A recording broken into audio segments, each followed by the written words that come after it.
Now visible properly? Yes, ma'am. Okay. Okay.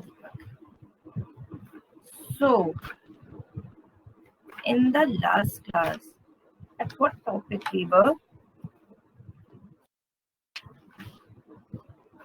Actually, we were doing apomixis and polyembryony, remember? Yes, ma'am. So let's quickly do this, then we will start our genetics, okay?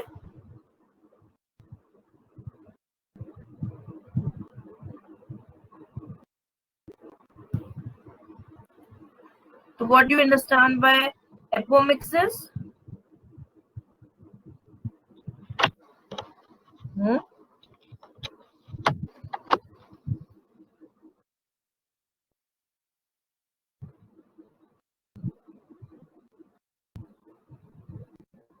Deepak?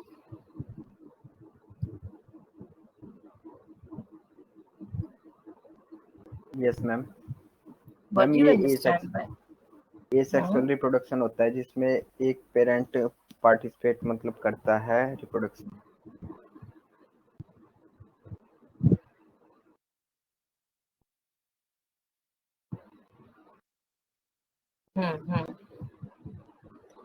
So actually apomixis क्या है? Apomixis एक special mode of, हाँ प्रीतम क्या बोल रहे हो? Type of asexual reproduction. Where it's a type of special mode of reproduction where seeds are formed without fusion of gametes. यहाँ पे आप exactly asexual भी नहीं कह सकते हैं, क्या बोलेंगे कि इसमें फ्यूजन ऑफ गैमीट्स नहीं हो रहा है, फर्टिलाइजेशन तक नहीं हो रहा है ये स्टेज। एसेक्सुअल रिप्रोडक्शन में गैमीट्स तक बात नहीं आती है, समझ रहे हैं मेरी बात? अब डाल दो, अगर ऑप्शन कोई नहीं है तो एसेक्सुअल में डाल दो।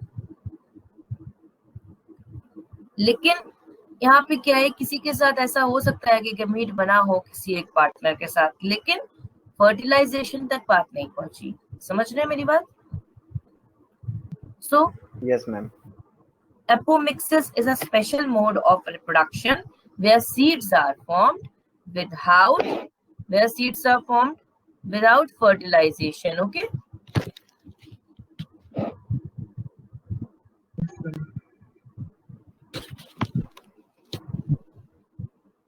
So it has been seen that it occurs in some plants in which a diploid cell of ovule, either from diploid means ये रहेगा, and it could be either from nucellus क्योंकि वो पेरेंट बॉडी है already तो वो diploid है, या जो अभी सिर्फ एक मेगास्पोर जो डेवलप हुई है उससे भी हो सकता है।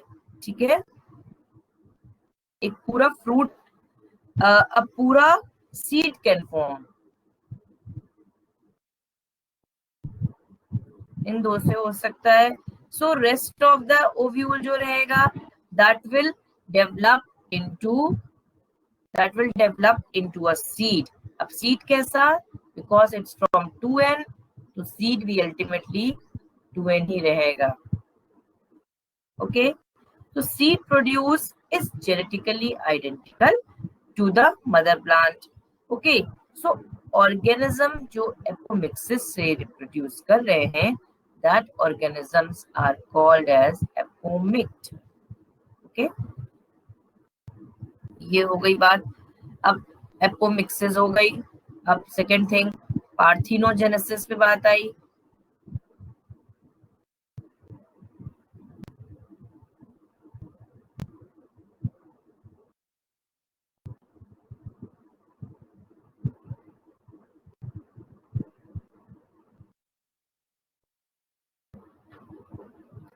पार्थिनोजेनेसिस क्या है?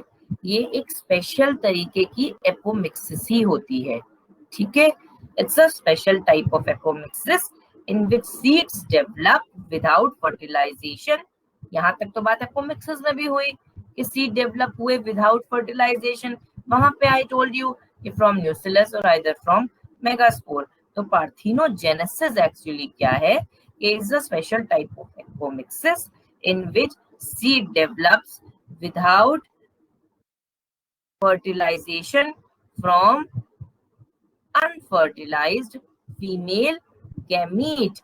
यहाँ पे जो बन रहा है that is from female gamete only, ठीक है, फीमेल गैमीट, और वो भी जो अभी तक स्टिल अनफर्टिलाइज है, यानी कि फ्यूजन ऑफ गैमीट अभी भी नहीं हुआ है।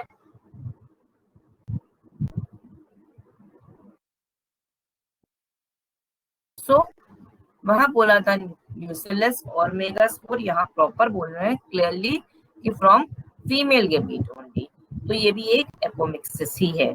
So in other words parthenogenesis can be said as the development of seed from an egg, ठीक है, egg से हो रहा है without fertilization। so the seeds अब जब egg से हो रहा है तो female gamete from which it develop पे डिपेंड करेगा, n भी हो सकता है 2n भी हो सकता है, कैसा गैमीट आ रहा है फीमेल का इसके ऊपर डिपेंड करता है, मोस्ट प्रोबेबली n होगा। Okay, seeds could be haploid or diploid depending on the cell of the female gamete and the female gamete from which the female gamete it develops। अब बात आती है पार्थिनोजेनेसिस और apomixis के बाद, यहीं पे बताती हूँ ताकि कंपैरिजन कर सको।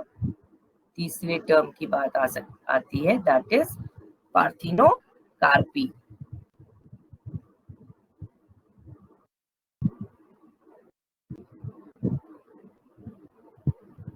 पार्थिनोकार्पी, पार्थिनोकार्पी क्या होता है?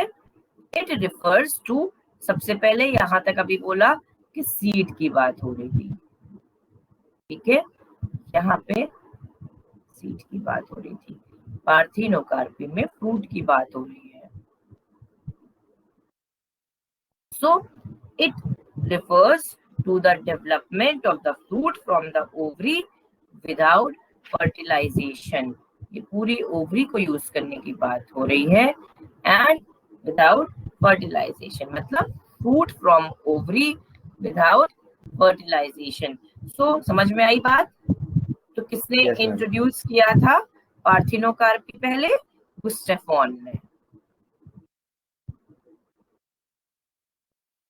एक साइंटिस्ट थे गुस्टेफॉन, इन्होंने सबसे पहले पार्थिनोकार्पी इंट्रोड्यूस की थी। Okay, since the fruits has developed from an unfertilized ovary, so the ovules do not develop into seed, and the seed a fruit कैसा है? fruit is seedless, ठीक है। ओके, अब ये टॉपिक हो गया, पार्थिनोकार्पी तक समझ में आ गई बात। अब एक और चीज, क्या है पॉलीएम्ब्रियोनिक, क्या है स्पोरोफिटिक बडिंग, ठीक है। तो पहले स्पोरोफिटिक बडिंग देखते हैं।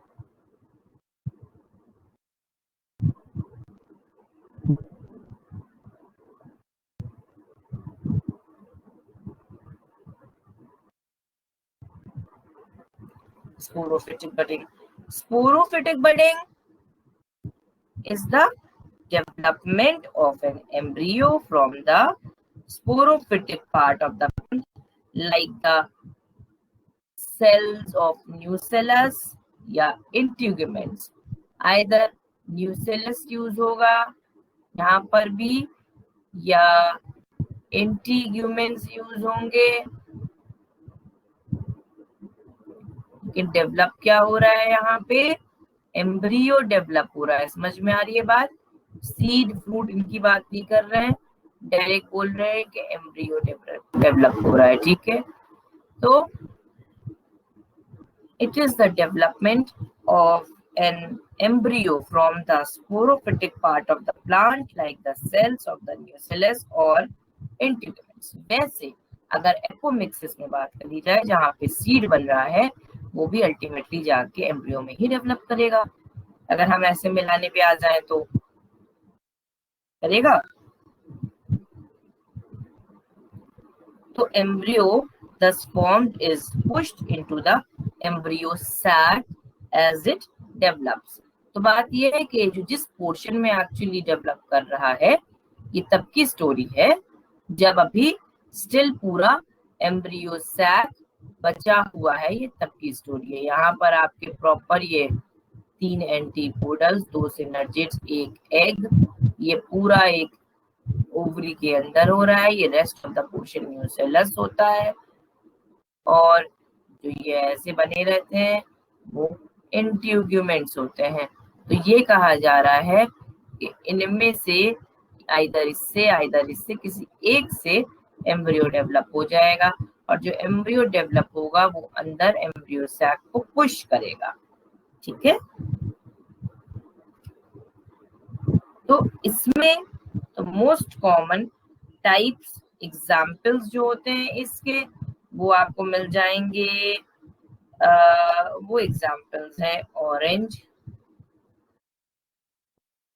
या मैंगो या अपूंचिया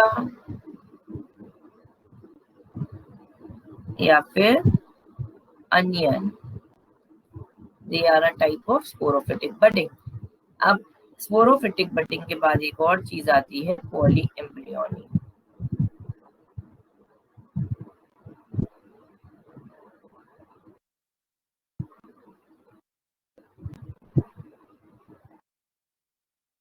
पॉली एम्ब्रियोनी किसने करी थी रिपोर्ट? ल्यूवेनहॉक ने।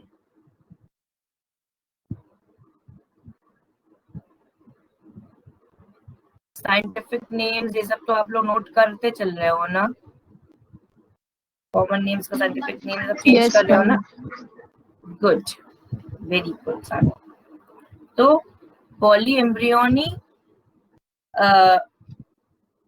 में it refers to many embryos in the same seed। तो किसी एक सीड की बात करें तो वहां से बहुत सारे एम्ब्रियोज निकलने की बात हो रही है। तो it was reported by Leeuwenhoek। So it may occurs to the number of reasons। बहुत सारे reasons हो सकते हैं पॉली एम्ब्रियोनी के पीछे। क्या हो सकता है? एक ये हो सकता है कि एक से ज्यादा एग रहे हो एम्ब्रियो सैक में, है ना, जिससे कि कई सारे एग फर्टिलाइज हो गए और है ना। तो एक रीजन हो सकता है presence of more than one egg in the embryo sac, जिससे कि एक साथ में भी more than one egg has been fertilized, तो पॉली एम्ब्रियोनी हो गई। या फिर number of embryos develop simultaneously.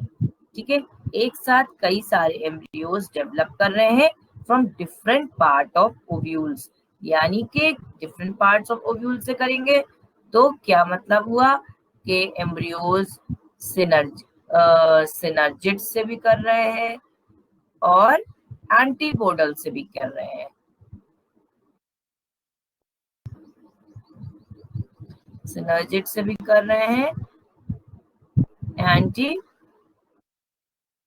से भी कर रहे हैं। तो एक साथ इन सब से भी एम्ब्रियो बन जा रहा है तो भी पॉली एम्ब्रियोनी होगी।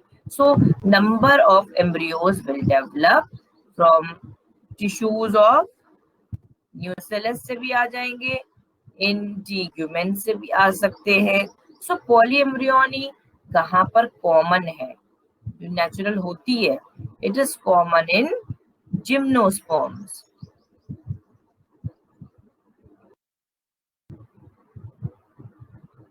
जिम्नोस्पर्म्स में भी, कॉनिफर्स में, साइकस टाइप में नहीं। ठीक है, सो ये और होती है पॉली एम्ब्रियोनी आपके एलियम सेपा में भी देखा गया है, यानी आपके अनियन में भी है, आपके ग्राउंड नट में भी है, मैंगो में भी हो जाती है समटाइम्स, लेमन में, ऑरेंज में। ये टॉपिक क्लियर सबको? अभी कोई प्रॉब्लम तो नहीं? No, ma'am. Good, Manjali. No, ma'am. Now, very good, Jagriti. Now come to genetics. ठीक है, अब हम लोग पढ़ेंगे आज से जेनेटिक्स। तो फाउंडर ऑफ जेनेटिक्स कौन है बच्चों? मेंडल। Very good.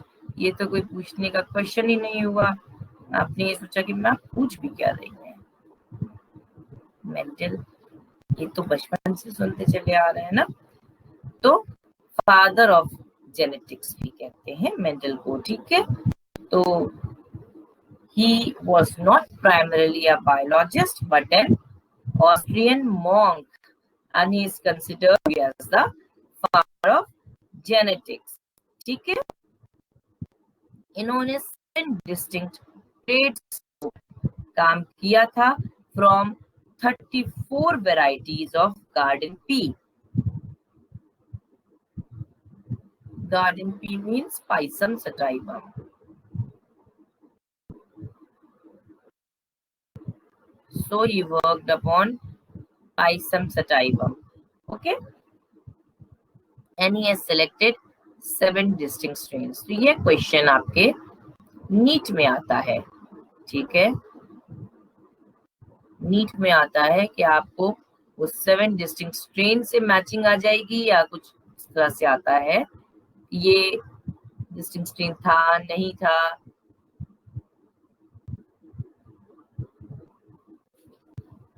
तो प्लीज जिसको भी पता हो वो 7 डिस्टिंक्ट स्ट्रेन्स प्लीज बताएं जरा। Ma'am stem height, seed shape,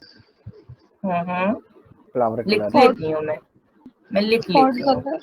yes ma'am, seed से शुरू करते हैं। Seed Seed shape shape. हो गया। सीड शेप में Seed क्या हो जाएगा? round or round wrinkles, wrinkle, round and wrinkles, good, round and wrinkled. चलो भाई ये हो गया। सीड फिर colour, seed seed color, yellow colour, green, yellow. आपके green. भरोसे लिखती जा रही हूँ मैं, जो बोलोगे लिख दूंगी। और ma'am flower color, ma'am flower की position, violet flower white, color flower violet and white, violet or white, violet and white, okay. flower फिर flower position, flower position, flower position, axial और टर्मिनल, क्या है फ्लावर पोजीशन? एक्सियल कि वो terminal, axillary word से आए हैं कि टर्मिनल वर्ड से आए हैं ना। Ma'am Yes, pod ma'am. color, pod color, और क्या है? pod color, पॉट का कलर, पॉट कलर क्या था? green or yellow, green yellow,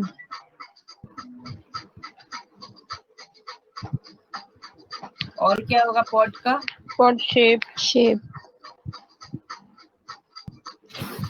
shape कैसा होगा? फुल और constricted or कंस्ट्रक्टेड,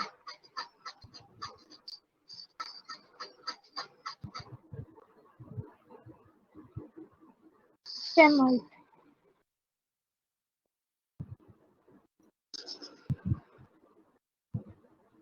उसके बाद क्या है? स्टेम की हाइट।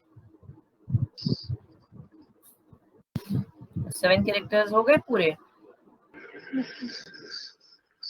तो टॉल जो सबसे कॉमनली हर जगह दिखता है वो यही दिखता है, टॉल मैन, टॉल एंड डॉफ।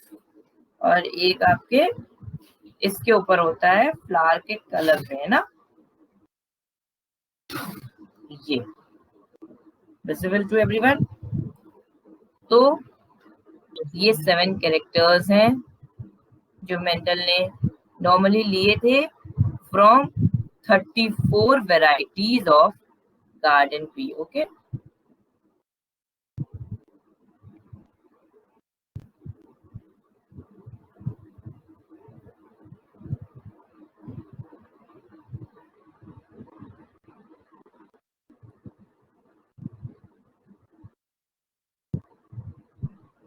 चलिए ये बात हो गई, ठीक है।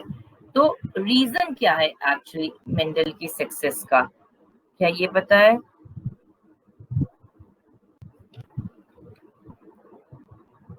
इसमें रीजन क्या है कि जो इन्होंने, हाँ, लार्ज साइज ऑफ सैंपल लिया था, ये तो अच्छी बात है कि इन्होंने there were number of varieties available. जो इन्होंने ये कैरेक्टरिस्टिक्स लिए हैं एक्चुअली, वो इन्होंने डिस्टिंक्ट कैरेक्टरिस्टिक्स और ट्रेड्स लिए थे। जैसे कि अभी मैंने बोला कि ग्रीन या येलो लिया इन्होंने, ठीक है, सीड का कलर ले लिया। तो फ्लावर में भी इन्होंने इसी तरह से करा कि flower of the pea plant is so structures कि उसमें स्टेमन्स हैं कि पिस्टल्स हैं, they are completely enclosed by petals, hence the flower was normally self pollinated। ठीक है, मतलब उसकी स्टेमन नॉर्मली सेल्फ पॉलिनेशन हो रहा था। तो anthers burst within the bud only, so the because of this the stigma is covered with pollen even before the flower open। तो ऐसा इन्होंने चूजिंग करी। सेकेंड, इन्होंने जो पी के फ्लावर्स लिए वो इजीली क्रॉस पॉलिनेट किए जा सकते थे हैंड के थ्रू भी, कि कट करा स्टेमन और फिर वहां पे स्टिग्मा के ऊपर किसी दूसरे का एंथर लाके लगा दिया, तो वो इजीली क्रॉस पॉलिनेट किए जा सकते थे, है ना, because it was done by removing the स्टेमन before the pistil of the flower mature। ठीक है, and just by dusting the stigma of pistil with the pollen from another desired plant variety जो उनका चूजन हो। So जो उनके plants थे they were easy to culture in open fields and in pots। अच्छा, when hybrids were naturally crossed they resulted in perfect fertile progeny होती थी। Okay, तो पी प्लांट उनके relatively short period of growth होते हैं normally P plant की, तो इसलिए भी उन जल्दी एक्सपेरिमेंट्स होते चले गए, नहीं तो बहुत पूरी जिंदगी निकल जाती है अदरवाइज। तो 7 ये बेसिक कैरेक्टर्स थे जो अभी आपने देखे। अब हम लोग आते हैं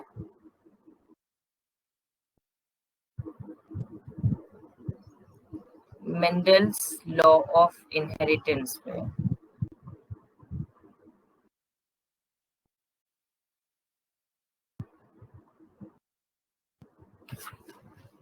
मेंडल ने क्या करा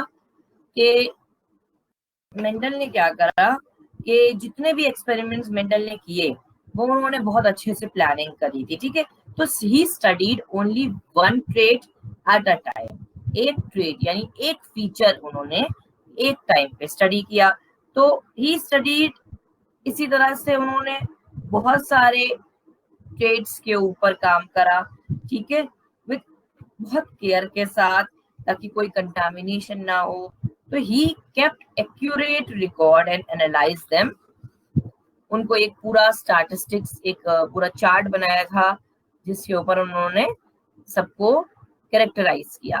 तो बिकॉज वो मैथमेटिशियन भी थे, तो Mendel conducted hybridization experiment for 7 years, है ना, एंड उन्होंने अपने कई सारे लॉ दिए जिसमें उनके 3 लॉज होते हैं ऑफ मेंडल्स 3 प्रिंसिपल लॉज और प्रिंसिपल्स ऑफ इनहेरिटेंस हैं, जिसमें उनका एक लॉ तो क्या है, उनका लॉ ऑफ जेनेटिक्स पढ़ी है किसी ने पहले? Yes, लॉ ऑफ डोमिनेंस है, law of segregation, law of segregation है, and law of independent assortment. independent, ठीक है, तो ये जो 2 लॉ हैं, इनके 3 लॉ हैं, इनमें से जो 2 लॉ होते हैं ये एक जीन की बात कर रहे हैं, इनहेरिटेंस ऑफ 1 जीन। ये जो तीसरा लॉ है इनका, ये इनहेरिटेंस ऑफ 2 जीन की बात कर रहा है, ठीक है। कैसे कर रहा है ये सब हम देखते हैं। तो मेंडल के अकॉर्डिंग, जो मेंडल कहते हैं कि जो कैरेक्टर्स आ रहे हैं, यानी कि जो फीचर, जैसे मैं बोल रही हूँ, जो ट्रेड्स आ रहे हैं, ट्रेड्स को कंट्रोल कौन कर रहा है मेंडल के अकॉर्डिंग? फैक्टर कंट्रोल कर रहा है। हर फीचर के पीछे, हर कैरेक्टरिस्टिक, ट्रेट मतलब कैरेक्टर, कैरेक्टर मतलब लाल, हरा, नीला, पीला जो भी आ रहा है ये कैरेक्टर हुआ। जी मैम एक कंफ्यूजन है, बोलिए। ट्रेट और एलील में डिफरेंस क्या है? किसके बीच में? Trait and allele. अभी बता देती हूँ, अभी सब बता देती हूँ। देखो, और तुम लोग जब यहीं पे अटक गए हो तब तो बड़ी मुश्किल की बात हो गई। देखो, ट्रेट क्या है, एलील क्या है। अब उससे पहले भी तुम लोगों को कुछ और भी जानना पड़ जाएगा फिर। चलो पहले ट्रेट ही देख लो। ट्रेट क्या है? कोई भी एक रिकॉग्नाइजेबल फीचर है एक इंडिविजुअल का। जैसे आप फेयर कलर्ड हो, ठीक है, तो आपका जो फेयरनेस हो गई वो एक कैरेक्टर हुआ, ठीक है, वो एक फीचर हुआ। कोई ब्राउन कलर्ड स्किन है किसी की, तो ये भी एक ट्रेट हुआ, ये भी एक ट्रेट हुआ, है ना। किसी की हाइट कुछ है, वो लॉन्ग हाइटेड है, तो ये एक ट्रेट हुआ, ठीक है। समझ में आई बात? अब इन ट्रेड्स को कोई कंट्रोल कर रहा है ना, कोई कंट्रोल कर रहा है। तो मेंडल ने बोला कि जो इन ट्रेड्स को कंट्रोल कर रहा है वो क्या है? मेंडल ने बोला कि वो फैक्टर है, ठीक है। वही फैक्टर जिसे आज के वक्त में आप जीन्स बोल देते हो, ठीक है। तो मेंडल ने उसे फैक्टर बोला, हमने उन्हें जीन्स बोला। यानी हम कह रहे हैं कि फेयरनेस हुआ किसी का, किसी की हाइट को कैसी भी जा रही है, लेंथ जा रही है, लॉन्ग है, शॉर्ट है, या किसी का कलर ब्राउन है, ठीक है। तो ये सब डिपेंड करता है कि उसकी जीन्स कैसी है ना। यही तो हम कहते हैं कि उसकी जीन्स पे डिपेंड करते हैं। मतलब ट्रेट जो है किसी का भी, वो उसकी जीन्स पे डिपेंड कर रहा है, ठीक है। अब जीन्स की बात आई तो जेनेटिक्स की बात आएगी। तो जेनेटिक्स क्या होती है? स्टडी होती है ऑफ वेरियस कैरेक्टरिस्टिक्स और traits and how they are inherited from one generation to another generation. समझ में आ रहा है कि जेनेटिक्स एक स्टडी है जहां पे हम बहुत सारे ट्रेट्स और ये सब देख रहे हैं, और कैसे एक ट्रेट एक पेरेंट से उसके ऑफस्प्रिंग में ट्रांसफर हो रहा है। That is only genetics. Offspring तो पता ही होगा, ठीक है। अब बात आई जागृति के सवाल की कि एलीलोमॉर्फ क्या है ना। एलीलोमॉर्फ, ठीक है, या फिर एलील क्या है, शॉर्टकट में आप एलील बोल देते हो। तो एलील का मीनिंग, एक्चुअली एलील वर्ड का मीनिंग होता है ईच अदर। मॉर्फोलॉजी तो पता ही होगा, इसका मीनिंग होता है फॉर्म, आउटसाइड फॉर्म जो आप देखते हो। तो क्या है कि एलील एक is a particular form of a gene. Gene का ही एक फॉर्म होता है एलील, ठीक है। ट्रेट से, ट्रेट और एलील नहीं, जीन और एलील रिलेटेड है, ठीक है। तो allele is a particular form of a gene. A gene में एग्जिस्ट इन वेरियस फॉर्म्स, ठीक है। जैसे कोई फेयर है या कोई ब्राउन है, ठीक है, कोई लंबा है या कोई नाटा है। ये बोथ चीजें, ये चीजें, लॉन्गनेस या शॉर्टनेस ऑफ हाइट, फेयरनेस या ब्राउनिश ऑफ टोन, तो they are two alleles of a gene. कोई एक ही जीन होगी। सपोज एक जीन है जो कलर ऑफ स्किन को कोड कर रही है, लेकिन उसके 2 एलील हो गए, एक ब्राउन के लिए कर रहा है, एक फेयर के लिए कर रहा है। समझ रहे हो बात मेरी? समझ में आ रही है? तो ये दोनों यस मैम। जो चीजें उसके टोन को लेके आ रही हैं, 2 फॉर्म्स जो हुए जीन के, that is actually the allele. अगर हाइट को कोई कंट्रोल कर रहा है तो वो जीन कर रहा है, लेकिन जीन के जो है एलील्स हो सकते हैं जो उसकी लॉन्ग हाइटेड या शॉर्ट हाइटेड को जो कंट्रोल करे। जी So gene and traits are same, ma'am.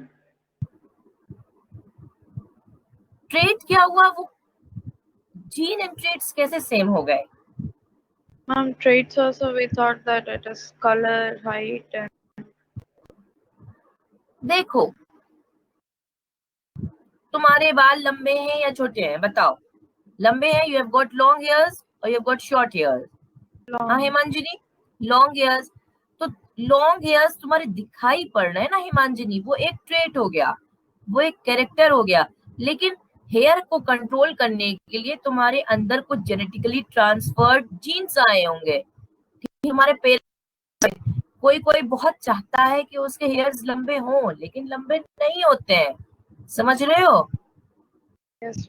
लेकिन तुम्हारे हेयर लंबे हो रहे हैं क्योंकि तुम्हारे ऐसे जीन्स तुम्हारे पेरेंट्स से ट्रांसफर हुए हैं। तो तुम्हारे अंदर जो ट्रांसफर हुआ है वो एक ऐसा एलील ट्रांसफर हुआ है जो हेयर्स को लंबा करे।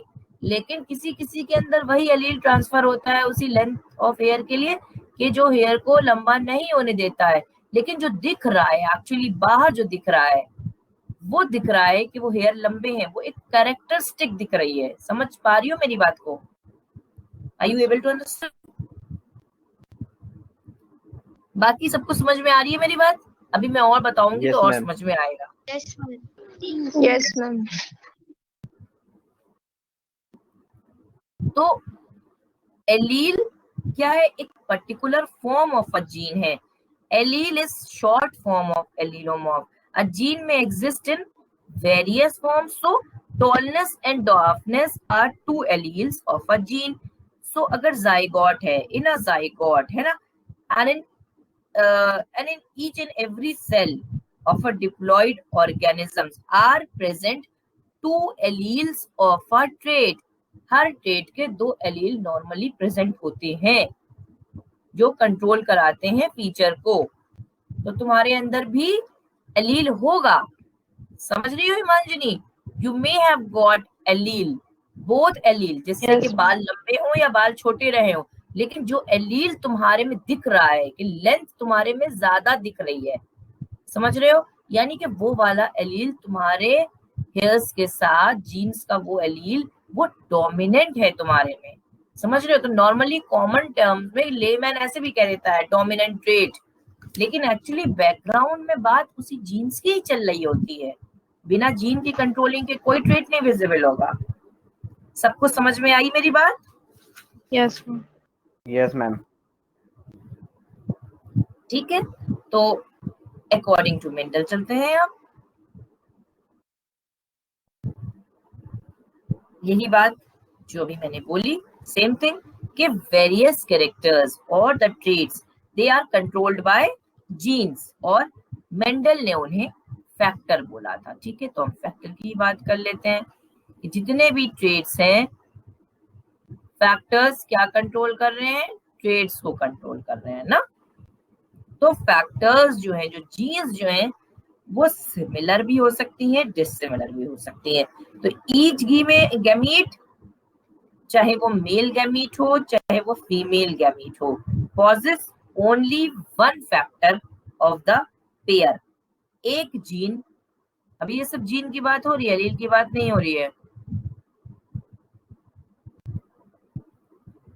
एक जीन लिए रहता है पेरेंट में का, ये थोड़ी ना कि दोनों पेरेंट्स के दोनों जीन्स चले जाएंगे, है ना? तभी तो वेरिएशन तभी तो आता है सेक्सुअल रिप्रोडक्शन में, किसी एक पेरेंट का फीचर नॉर्मली ट्रांसफर होता है, ठीक है, किसी किसी पार्ट में। अब भाई अब हम लोग मल्टी सेलुलर ऑर्गेनिज्म है, तो हर तरह के चीजों में मिक्सचर इसलिए आ जाता है कि किसी को फादर से कलर मिल जाता है स्किन का, किसी को मदर से स्किन का मिल जाता है, किसी को फादर से हेयर्स का मिल जाता है, किसी को मदर से हेयर्स का मिल जाता है, तो मिक्सचर इसलिए हो जाता है हमारे में।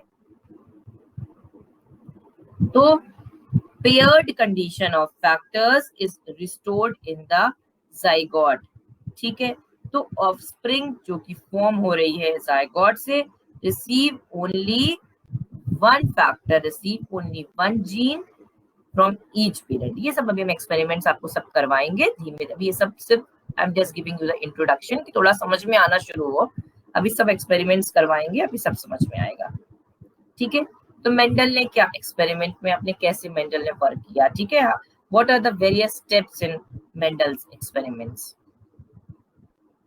सबसे पहले उन्होंने सेलेक्ट करा कि ट्रू ब्रीडिंग या प्योर ब्रीडिंग फॉर्म्स क्या है, ठीक है।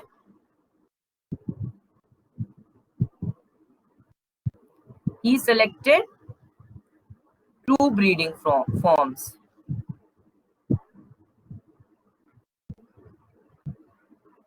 देखो जेनेटिक्स बहुत बड़ी मुसीबत है, बोल रही हूं मैं साफ साफ। अगर नहीं समझो पढ़ोगे तो लिटरली मुसीबत है, और अगर जहां समझ गए तुम तो वो तुम्हारे लिए क्या हो जाएगी, डेजर्ट बन जाएगी। तो Mendel selected true breeding forms, ठीक है, हर ट्रेड के, इसीलिए डिटेल से पढ़ा रही हूँ। Of all the traits he study, तो he use these true breeding forms as parent generation. तो जो उन्होंने ट्रू ब्रीडिंग, हर स्टेप बाय स्टेप बताऊंगी, कहीं कोई परेशानी नहीं होने की जरूरत है। सबसे पहले मेंडल ने ट्रू ब्रीडिंग फॉर्म सेलेक्ट किए, तो जो ट्रू ब्रीडिंग फॉर्म सेलेक्ट किए उन्होंने बोला कि अब ये पेरेंट जेनरेशन है, ठीक है।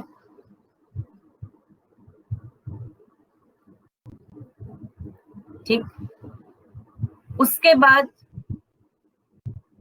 मेंडल ने क्या किया, अच्छा मेंडल ने किसी को बोला था कि जैसे ये इस फॉर्म में है या कोई ये ऐसा है, तो ऐसा नहीं है कि मेंडल ने एकदम से कोई रैंडमली जाके कोई भी प्लांट पिक कर लिया। मेंडल उनको भी बहुत साल से या बहुत महीनों से, कई जनरेशन समझ लो उनकी, उन्हें ग्रो करते आ रहे थे। जब वो अश्योर हो गए कि इसका यही फीचर है, इसका यही फीचर है, तभी उन्होंने उसको फिर पिक किया। किसी भी एक फीचर की बात कर लो, कलर या कोई भी चीज, एक फीचर समझ लो कि मेंडल जब सब पे अश्योर हो गए थे तभी जाके उन्होंने पिक किया था। ऐसे नहीं क्या उठा लिया, क्योंकि क्या पता वो अगली जनरेशन में कुछ और रिजल्ट देने लगता। तो कई जनरेशन तक सिमिलर जब रिजल्ट आते रहे तब उन्होंने बोला कि now they are there true breeding forms. अब उनको उन्होंने पेरेंट जनरेशन के तौर पे चुना। तो स्टेप 2 क्या हुआ, ये स्टेप 1 हो गया, ठीक है। अब स्टेप 2 की बात आती है, जब पेरेंट जनरेशन चुन ली उन्होंने, ठीक है, तो अब उन्होंने क्या करा, हाइब्रिडाइजेशन करा। हाइब्रिडाइजेशन का मीनिंग क्या होता है, क्रॉस पॉलिनेशन, ठीक है।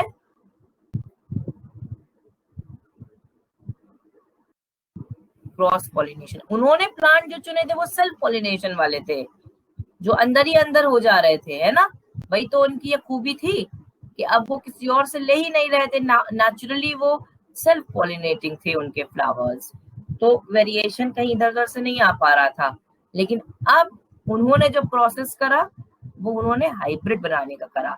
हाइब्रिड कैसे बनाया कि उन्होंने एंथर रिमूव कर दिया बिफोर द पिस्टल मैच्योर, और फिर उस पिस्टल पे अपना डिजायर्ड एंथर लगाया उसके स्टिग्मा पे, जिससे कि क्रॉस पॉलिनेशन हुआ।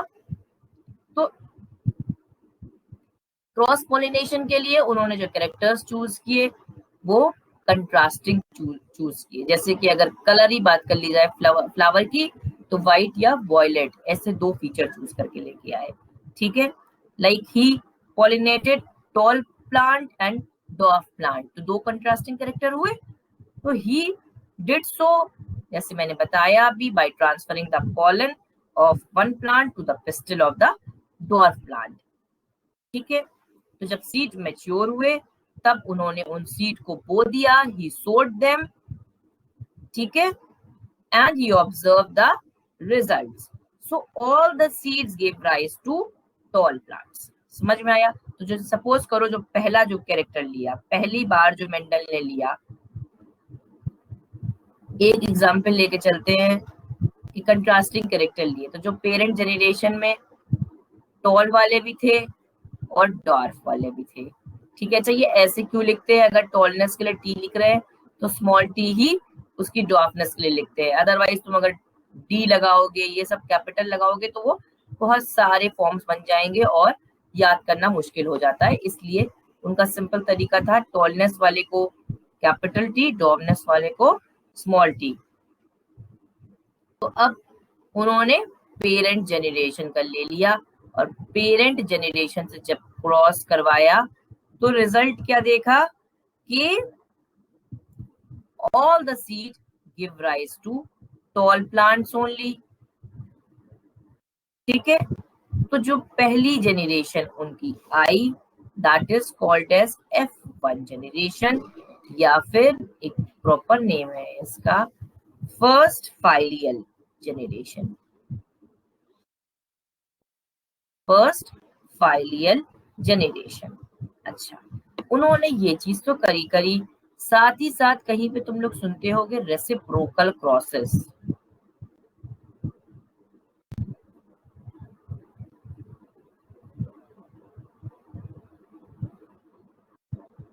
रेसिप्रोकल क्रॉसेस भी करे।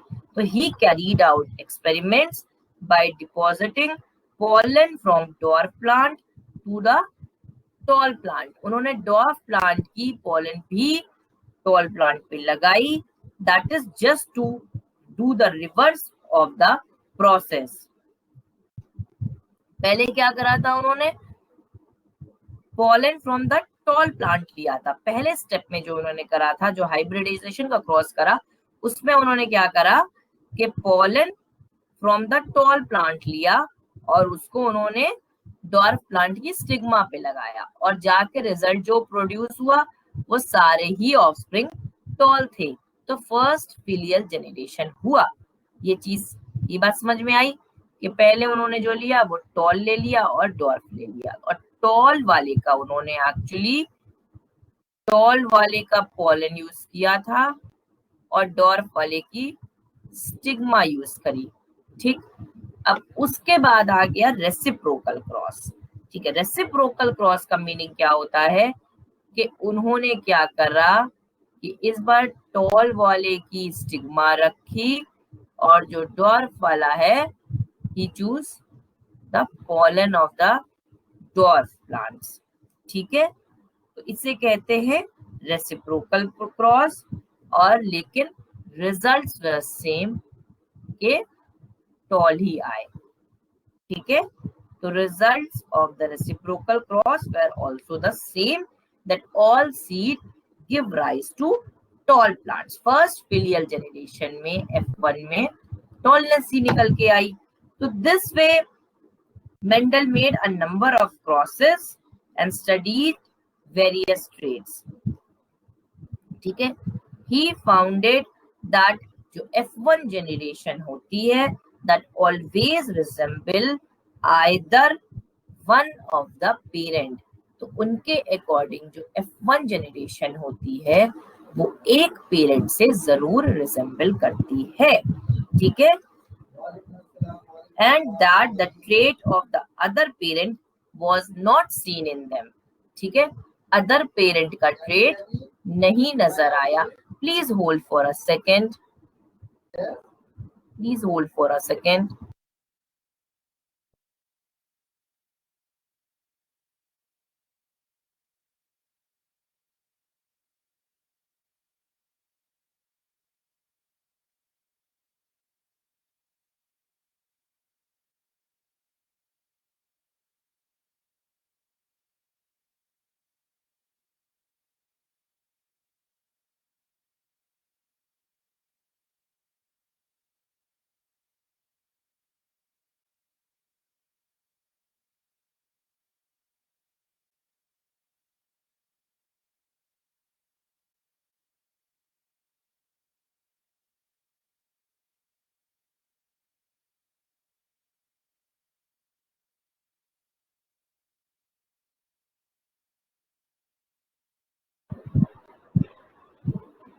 ओके,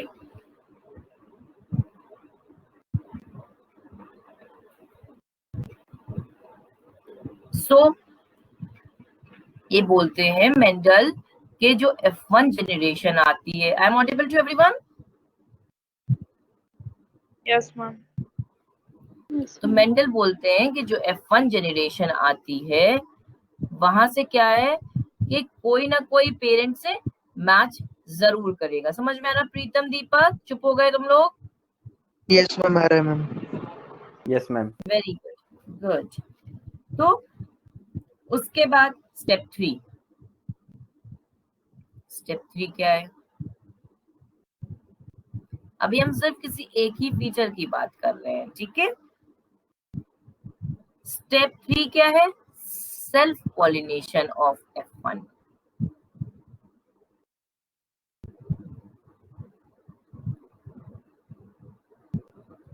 जो फर्स्ट फिलियल जनरेशन आई उनका सेल्फ पॉलिनेशन करना।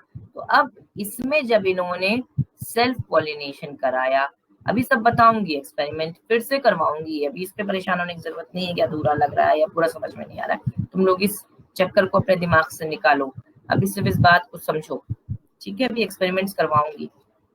तो he allowed the hybrid plant of F1 generation to self pollinate.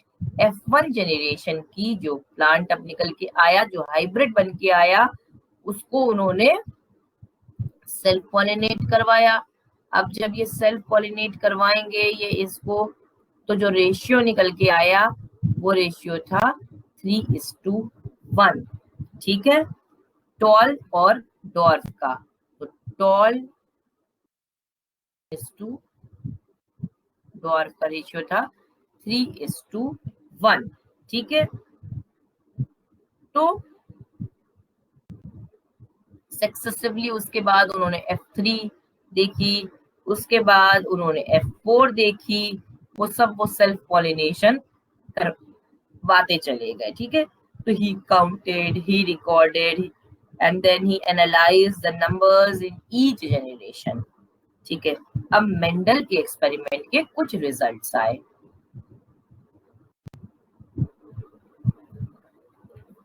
अब हम उनके रिजल्ट्स पे आते हैं। मेंडल के एक्सपेरिमेंट के कुछ रिजल्ट्स आए। रिजल्ट्स क्या आए कि जब उन्होंने 7 ट्रेड्स लिए, उन्होंने फाउंड किया कि F1 generation is resembling only to one of the parent, ठीक है? तो same was true of the reciprocal cross में भी देखा कि एक ही पेरेंट वो कर रहा है। तो the form of trait expressed was called as dominant. जैसे कि हिमांजिनी की हेयर की हाइट, वो लंबे हैं क्योंकि एक ही फॉर्म एक्सप्रेस हुआ है, और वो क्या है कि बाल लंबे होने वाला फॉर्म है ना? तो वो डोमिनेंट है यहाँ पे, लाइक एक्सप्लेन्ड। तो the form of trait expressed was called dominant, और जो फॉर्म्स हिडन रह गए, जो फॉर्म्स नजर नहीं आए, that is called as recessive forms, ठीक है? यहां तक बात समझ में आई? Yes ma'am. ये बात हो गई F1 की। F1 में सिर्फ एक फॉर्म दिखा कि जो फॉर्म ऑफ ट्रेड दिख रहा है वो डोमिनेंट है, जो फॉर्म ऑफ ट्रेड नहीं दिख रहा है वो रेसेसिव है। अब हम F2 पर आते हैं, यानी सेकेंड फिलियल जनरेशन पे जब हम आएंगे तो बोथ द पेरेंटल फॉर्म्स रीअपियर्ड। तो दोनों ही फॉर्म, बोथ पेरेंटल फॉर्म्स, ठीक है, वो रीअपियर हो गए F2 में।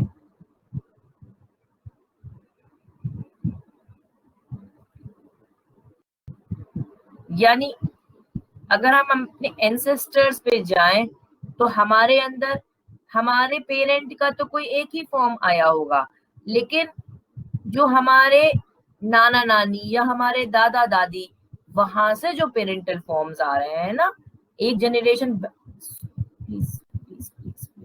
एक जनरेशन बैक, एक जनरेशन बैक, एक मतलब पेरेंट वाली हटाने के बाद वो फॉर्म्स रीअपियर हो गए, ठीक है, F2 जनरेशन में। तो बोथ द पेरेंटल फॉर्म्स रीअपियर्ड। तो एक्चुअल नंबर क्या होगा? जैसे एग्जाम्पल लें कि F1 जनरेशन में सेल्फ पॉलिनेशन करवाया उन्होंने टॉल का और डॉर्फ का, and that give rise to both tall as well as dwarf. तो F2 में जो उन्होंने करवाया सेल्फ पॉलिनेशन करवा दिया था of tall plants of F1। F1 में क्या आए थे, सारे ही प्लांट टॉल आए थे। अब एक्चुअली क्या थे, वो कोई TT रहा होगा, किसी में TT रहा होगा, किसी में इस तरह का भी रहा होगा, तभी तो 3:1 का रेशियो आया था। तो जो F1 में जो फॉर्म टॉल दिखा था उसको टॉल वाला उन्होंने फिर से सेल्फ क्रॉस करवाया तो F2 आया। तो F2 में क्या हुआ, F2 में क्या हुआ, जो रेशियो आया वो कैसे आया।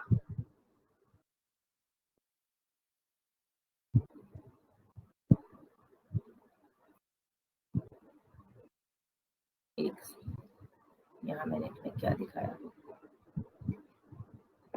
मैंने दिखाया कि F1 आ गया, फिर उसके बाद 3:1 आएगा रेशियो। यानी कि अब जब सपोज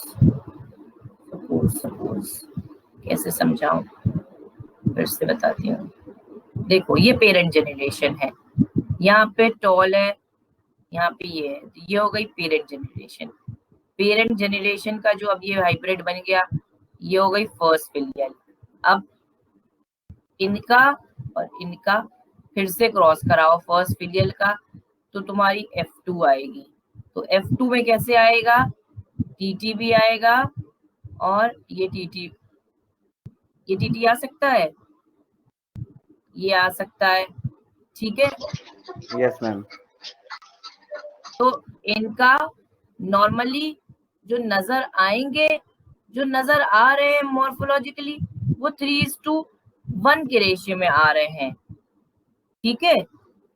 लेकिन अंदर में कुछ और बात है ना, कि क्या प्रोपोर्शंस आ रहे हैं वो नहीं दिख रहा, 1:2 है ना। 1:2:1 नॉर्मली आएगा, सारा है 1:2:1 आ रहा है ना। Yes ma'am. वो चीज नहीं दिख पा रही है एक्चुअली।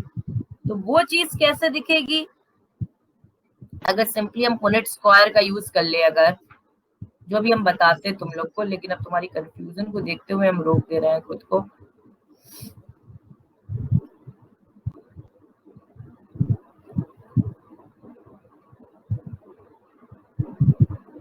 ये होता है पुनेट स्क्वायर, ठीक है।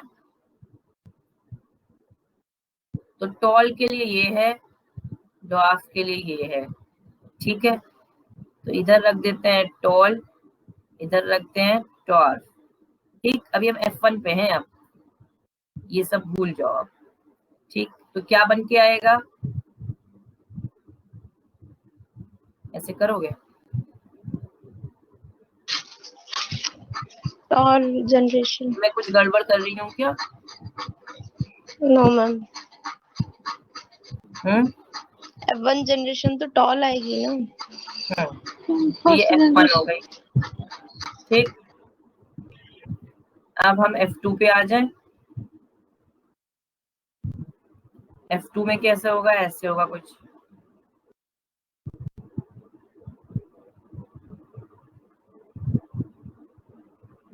अब यहाँ पे कैसे लगाओगे, कैपिटल T स्मॉल t। ठीक, सही कर रही हूँ मैम क्या? हाँ मैंने कुछ गड़बड़ कर दिया, सेपरेटली ना ma'am, capital T and small t। ठीक, गुड।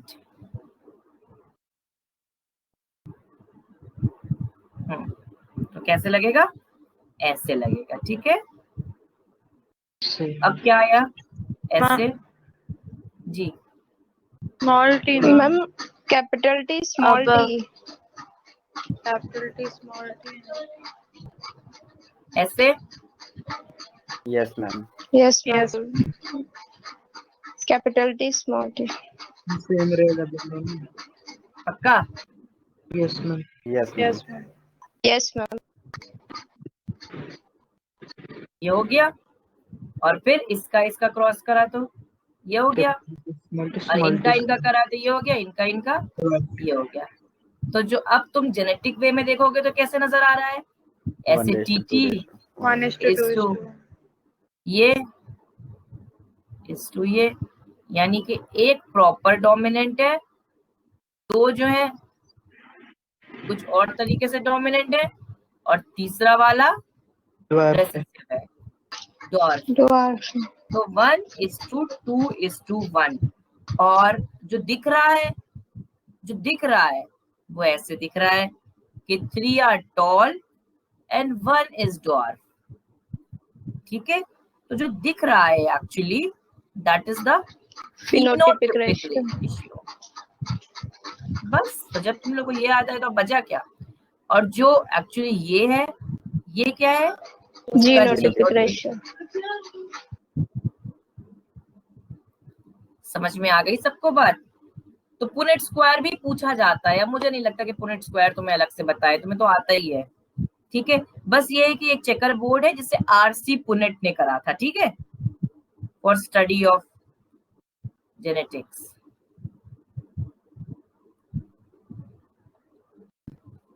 भाई बहुत गंदा लिख गया।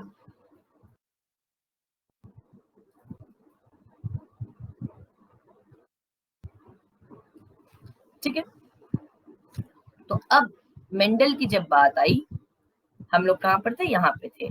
तो मेंडल का लॉ आया उसके बाद।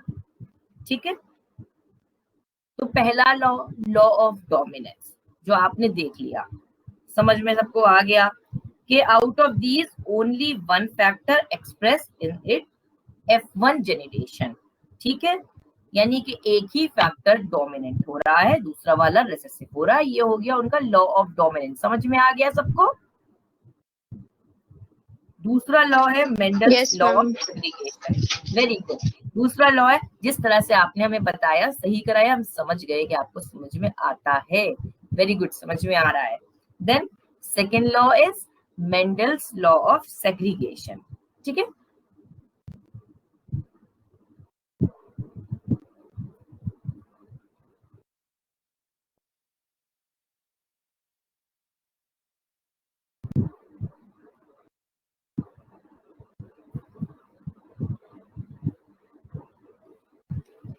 ठीक। तो लॉ ऑफ सेग्रीगेशन क्या कहता है कि दैट एलीलिक पेयर सेपरेट और सेग्रीगेट ड्यूरिंग गैमीट फॉर्मेशन। ठीक है, and the paired condition is restored by the random fusion of gametes during fertilization। मतलब कि जो एलीलिक पेयर्स हैं वो सेपरेट हो जाते हैं या सेग्रीगेट हो जाते हैं during gamete formation, F2 generation में normally, and the paired condition is restored by the random fusion of gametes during fertilization। कैसे कि हर ट्रेट को दो फैक्टर्स कंट्रोल कर रहे हैं, जो अभी मैंने समझाई थी बात। तो फैक्टर्स में बी सिमिलर और डिसिमिलर। तो each true breeding form causes two similar factors and each hybrid form has two dissimilar factors. जैसे जिसमें टी जा रहा है तो दो सेम तरह की जीन्स जा रही होंगी, ये तो दो सिमिलर जीन्स कंट्रोल कर रही होंगी, और किसी में अगर ऐसे है तो दो डिसिमिलर जीन्स कंट्रोल कर रही होंगी। तो ईच गैमीट मेल या female possesses only one factor of the pair. तो a gamete is therefore pure for a trait. किसी एक से एक ही फैक्टर जाता है भाई। जब ऐसे करते हैं तो आइदर दिस और आइदर दिस, या तो ये मिलेगा या तो ये मिलेगा, जो भी। तो दोनों तरफ से दोनों, अगर मान लो ये ऐसे वाला था तो खास तरीके से एक मिलेगा। तो हर पेरेंट से सिर्फ एक ही जीन जाती है। तो जीन्स एक्चुअली, ये गैमीट क्या होता है, एक्चुअली गैमीट प्योर फॉर्म होता है फॉर अ ट्रेट का, कि सिर्फ एक ही जा रहा है, उसमें कुछ मिक्सचर नहीं जा रहा है दोनों पेरेंट से। अब हमारे में आने के बाद कुछ वो मिक्सचर बन रहा है, और फिर वो दिख रहे हैं कि नहीं दिख रहे हैं, वो उनके लॉ ऑफ डोमिनेंस पे डिपेंड करेगा। So there is a random fusion of male and female gamete to form a zygote. The offsprings formed from a zygote, they receive only one factor from each parent. तो factors do not blend in F1 generation. F1 generation में factor blend नहीं हो रहे हैं, but retain their individuality. ठीक है? A recessive factor is not altered by the presence of a dominant factor. लेकिन law of segregation में अब क्या होता है कि जो हाइब्रिड्स आ रहे हैं या जो हेट्रोजाइगोट्स आए हैं F1 जनरेशन के, they have two contrasting factors or alleles of a dominant and a recessive type. अब ये जो आया F1 जनरेशन में जो आ गया प्रॉपर, ये क्या है? It has got two contrasting factors. Two contrasting factors हैं मतलब एलील्स हैं, जीन के ही दो फॉर्म्स होते हैं, बेसिकली वो दो जीन्स हैं एक तरह से कह दो, या दो फॉर्म्स ऑफ जीन्स हैं जो बहुत ही सिमिलर होती हैं एक दूसरे से, लेकिन किन्हीं फीचर्स को वो कंट्रोल कर रही होती हैं. सो दीज फैक्टर्स दो remain together for a long time, do not contaminate और मिक्स. ये F1 जनरेशन में इतने लंबे टाइम तक रहे, लेकिन बाद में F2 में तुमने क्या देखा कि 1:2:1 का रेशियो आया है ना. तो द हाइब्रिड्स और heterozygotes of F1 generation have two contrasting characters or alleles of a dominant and a recessive type. So these factors though remain together for a long time, they do not contaminate and they do not mix with each other in F1 generation. So they separate and segregate at a time of gamete formation, so that a gamete carries only one factor, either dominant or recessive. ठीक है, तो ये भी कह रहे हैं कि ये दोनों साथ रहे, लेकिन गैमीट सिर्फ कोई एक ही, वही बात कह रहे हैं कि पहले तो लॉ ऑफ डोमिनेंस बोला, लॉ ऑफ डोमिनेंस ये बोला कि कोई एक ही फैक्टर उभर के आया सामने, सिर्फ एक फैक्टर ही डोमिनेंट दिखा, तो वो लॉ ऑफ डोमिनेंस है. और सेकेंडली उसी के साथ एक और चीज कह रहे हैं कि उनमें से कोई एक और चीज क्या कह रहे हैं कि उनमें से कोई एक ही दिख पा रहा है. ठीक है, यानी जब वो ट्रांसफर हो रहे हैं फर्स्ट जनरेशन में आ रहे हैं और उभर के सिर्फ कोई एक दिख पा रहा है, यानी इसके पीछे ये है कि जीन्स जो हैं, जो उनके अलील्स जो हैं, वो सेग्रीगेट हो जा रहे हैं उस टाइम, यानी दे सेपरेट सेग्रीगेट और separate at a time of gamete formation, जिससे कि पेरेंट्स में सिर्फ एक ही गैमीट जा रहा है, आइदर वो डोमिनेंट के लिए जा रहा है, आइदर वो रेसेसिव के लिए जा रहा है. तो जो F2 में गया वो 3:1 गया, एक्चुअली उसका हिडन रेशियो 1:2:1 था, जो उसका जीनोटिपिक रेशियो था. इन रियलिटी में, इस रियलिटी में ये था कि ओनली 1/4 डोमिनेंट थे. ठीक है, हाफ जो थे वो 1/4 जो है वो प्योर डोमिनेंट है, और जो ये हाफ है वो हाइब्रिड डोमिनेंट या इम्प्योर डोमिनेंट आप बोल लो, और रेस्ट ऑफ द 1/4 जो है वो प्योर रेसेसिव है. ठीक है, ये बोल रहे हैं कि गैमीट्स ट्रांसफर के टाइम वो सेग्रीगेट हो जा रहा है, बस यही इनका लॉ ऑफ सेग्रीगेशन है. ठीक है, पुनेट स्क्वायर पता है. अब दो चीजें और परेशान तुम्हें करती होंगी कि टेस्ट क्रॉस क्या है, बैक क्रॉस क्या है. टेस्ट क्रॉस एक्चुअली क्या है, is a cross made to determine the genotype of an organism within one breeding generation. एक ही ब्रीडिंग जनरेशन में उसका जीनोटाइप पता करने के लिए जो क्रॉस किया जा रहा है, that is the test cross. कैसे Ma'am, one breeding generation in the sense? within one breeding generation, beta, within one breeding generation, one One breeding generation means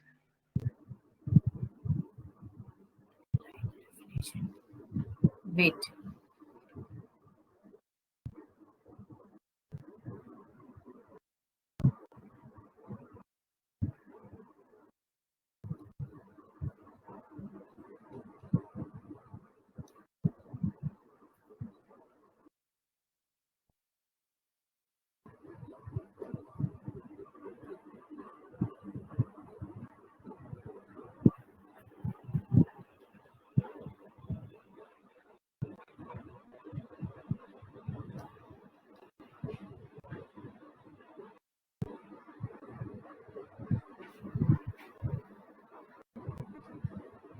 okay.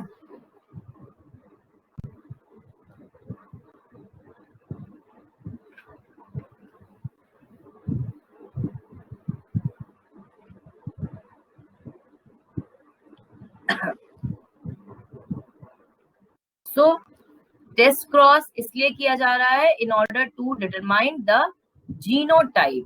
Genotype एक ऑर्गेनिज्म का जीनोटाइप एक ही breeding generation, one breeding generation, मतलब एक F1 ही generation में बात करेंगे। जैसे अभी मैं समझाती हूँ इस चीज को कि टेस्ट क्रॉस में क्या हुआ कि एक अननोन जीनोटाइप ले लिया, उसको आपने एक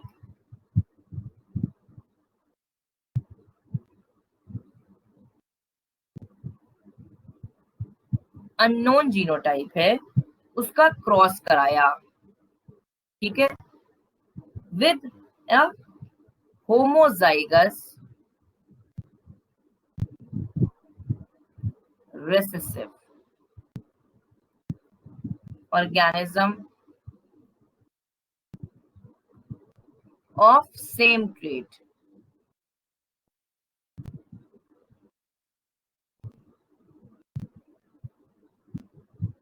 homozygous recessive organism of the same trait। तो जो अननोन जीनोटाइप है वो डिटरमाइन किया जाएगा by studying the ratio of the offsprings obtained. तो कैसे होगा अभी बताती हूँ आपको, विद फिगर पूरा समझाती हूँ। सपोज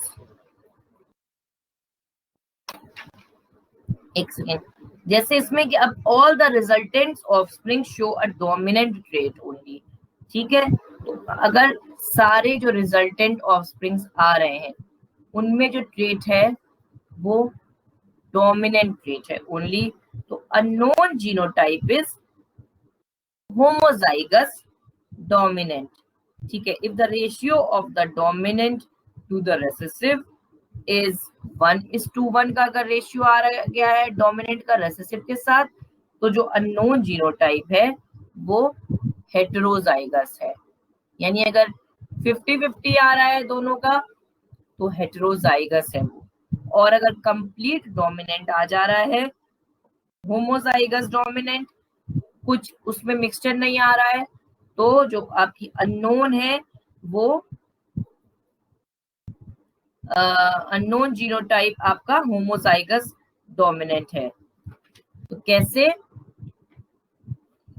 एग्जाम्पल दिखाती हूँ, समझ में आ जाएगा इमेजिन को।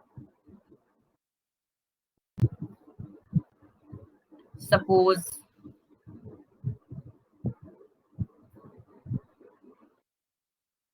ये कराया अगर कोई होमोजाइगस रेसेसिव लिया,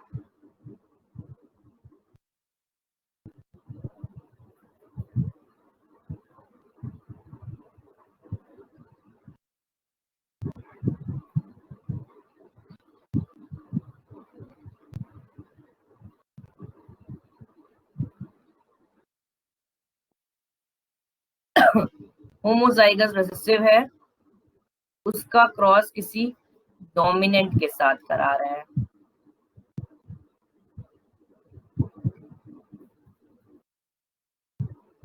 डोमिनेंट फिनोटाइप किसी होमोजाइगस रेसेसिव का। जैसे डोमिनेंट फिनोटाइप ये हो गया और उसका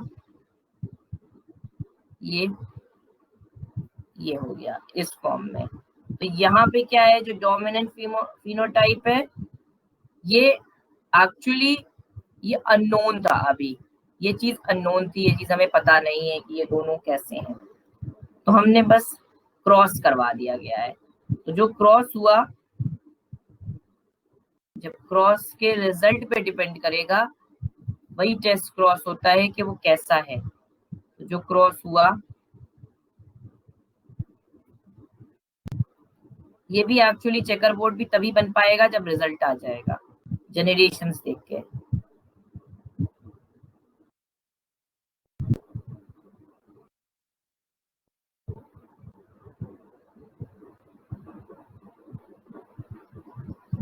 ठीक है, तो जितने भी फ्लावर्स आए दैट आर यहाँ पे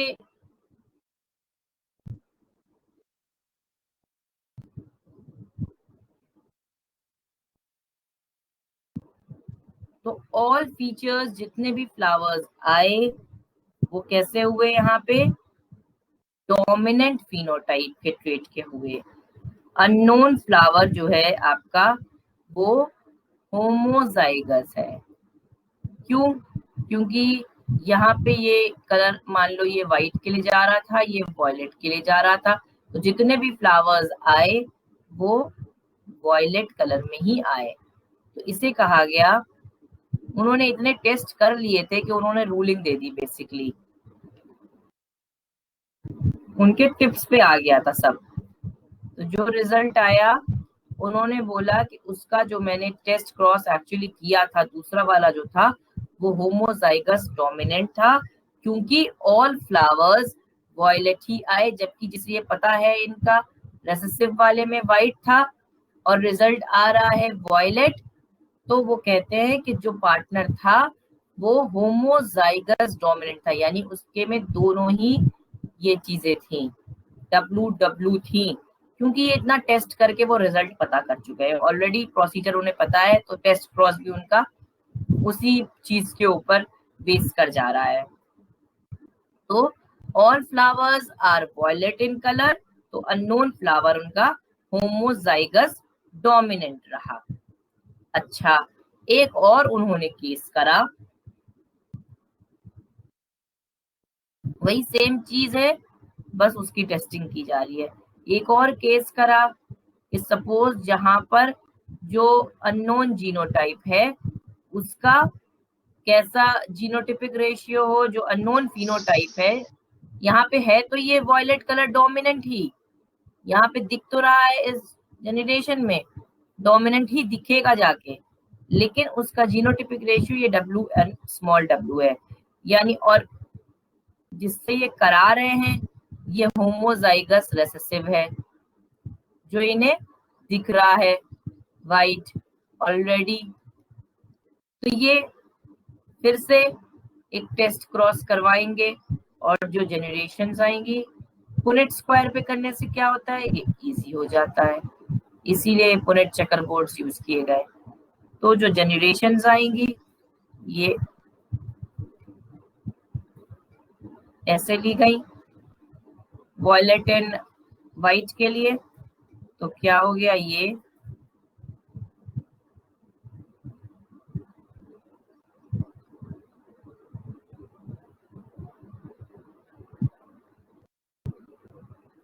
रिजल्ट देखा।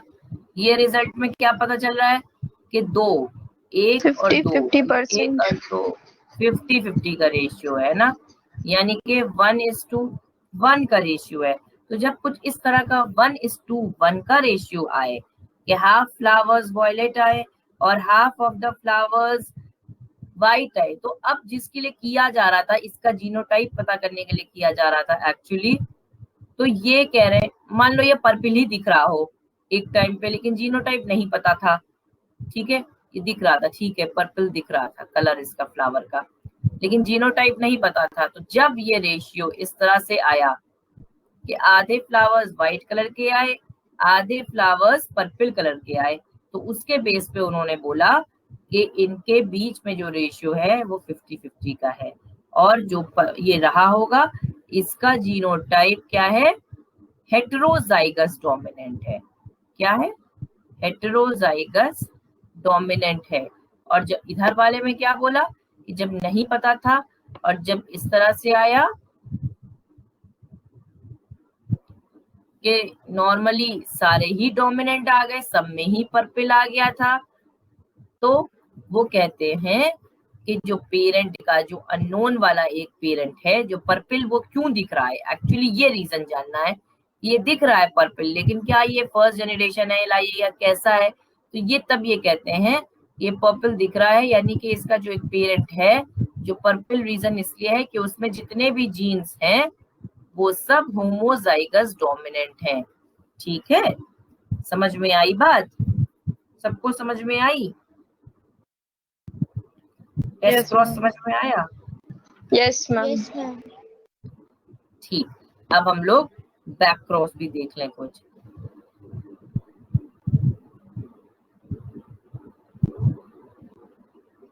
बैक क्रॉस क्या है? It is a test that involve crossing of an individual with one of its parents। अब बैक क्रॉस में जो इंडिविजुअल आया, जो जनरेशन आई, सपोज F1 के ही एक पार्टनर का क्रॉस उसके एक पेरेंट जनरेशन के उससे कराया जाए जब, तब बैक क्रॉस हो जाएगा। ठीक है, so the back cross is often used in genetics for the analysis of genetic constitution of the offspring in as well as it is a quick way to make desirable homozygous animals and plants। बहुत ही quick way होता है कि plants में homozygous animals या plants बना लिए जाएं, तो ये आपका ये बैक क्रॉस होता है। ठीक है,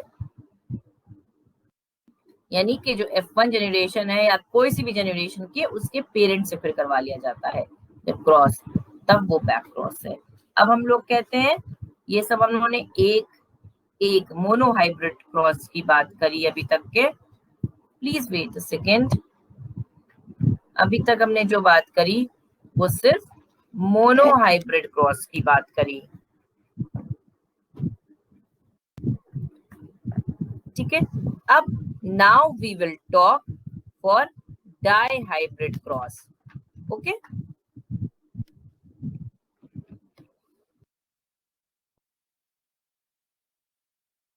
now we will talk for dihybrid cross।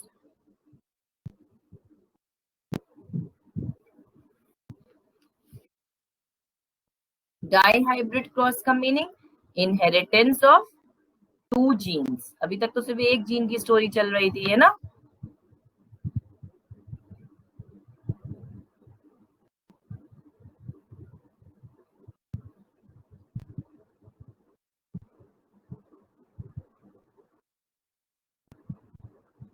सबको मेरी आवाज आ रही है?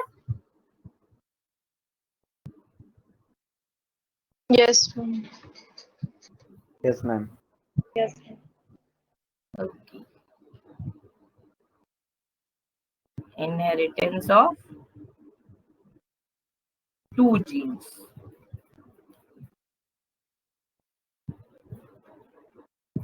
ठीक है, तो बस एक्चुअली जेनेटिक्स बहुत छोटी सी है, ऐसा नहीं है कि बहुत पहाड़ है, बहुत जल्दी हो जाएगी। एक बार तुम लोग बस सब कॉन्सेप्ट समझ जाओ सारे, फिर खुद से भी रीडिंग करना है, एक बार एनसीईआरटी को भी कंप्लीट पढ़ना, ज्यादा अच्छे से समझ में आएगा।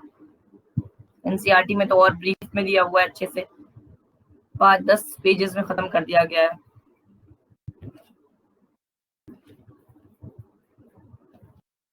तो डाई हाइब्रिड क्रॉस में हम देखते हैं कैसे किया गया। ठीक, अब डाई हाइब्रिड क्रॉस जब हुआ तो मेंडल का इसी बात पे 3rd लॉ आ गया, लॉ ऑफ इंडिपेंडेंट असॉर्टमेंट।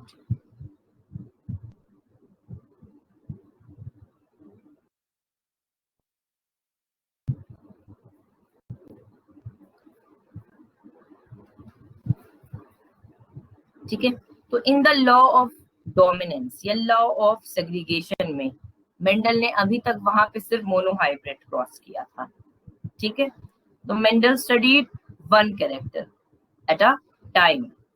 नहीं, उसके बाद उनका मन करा कि कुछ और करा जाए, ठीक है। तो in order to find different traits also, तो he separate और segregate independently of each other, ठीक है। तो उन्होंने सोचा how would the shape of a seed, round and wrinkled, affect the inheritance of color of a seed, yellow या green के ऊपर शेप का क्या इफेक्ट हो रहा है, ये सब चीजें वो सोचते गए। तो for this he used dihybrid cross, in which he took plant that differed in two categories or two traits rather than one। अभी तक वो ऐसे प्लांट ले रहे थे जो सिर्फ एक कैटेगरी में डिफरेंस कर रहे थे, व्हाइट या पर्पल या टॉल हाइटेड या शॉर्ट हाइटेड। अब वो दो दो फीचर लेके चले, ऐसे प्लांट्स लिए जो दो दो कैटेगरीज में एक दूसरे से डिफर कर रहे थे। So the method of experiment यहाँ पर भी बिल्कुल सेम था। अब हम अगर आपको बताते हैं बिना किसी टाइम वेस्टेज के, let's see, suppose parent generation की बात करते हैं हम, ठीक। पेरेंट जनरेशन में उन्होंने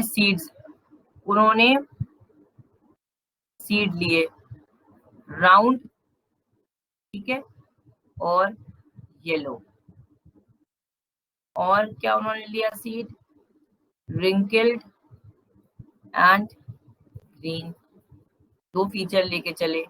तो राउंड येलो के लिए ये ऐसे, ठीक है, ये समझ में आ गया। तो अब इनके गैमीट्स कैसे बनेंगे, इनके गैमीट्स बनेंगे ये और ये, ठीक है, और ये इनके गैमीट्स बन गए। समझ में आई सबको बात? Yes ma'am. गैमीट्स तक आने के बाद क्रॉस करा दिया गया, भाई गैमीट्स आएंगे तो क्रॉस होगा, तो F1 जनरेशन आई, F1 जनरेशन, ठीक। तो जब क्रॉस होगा तो कैसा होगा, राउंड येलो, ये F1 जनरेशन हुई, ठीक है, राउंड येलो आया yes F1 ma'am, generation capital में, वाई स्मॉल वाई, ठीक। ये ठीक, F1 जनरेशन में तो जो बेसिकली यही दिखेगा, यहाँ पे भी तो लॉ ऑफ डोमिनेंस लग रहा है, बातें तो सब वही चलेंगी ना। Yes ma'am. राउंड येलो, अब इनमें जो गैमीट्स हैं वो लेके चलते हैं चेकर बोर्ड पे, ठीक है, पुनेट स्क्वायर पे बात करते हैं उसकी, ठीक है।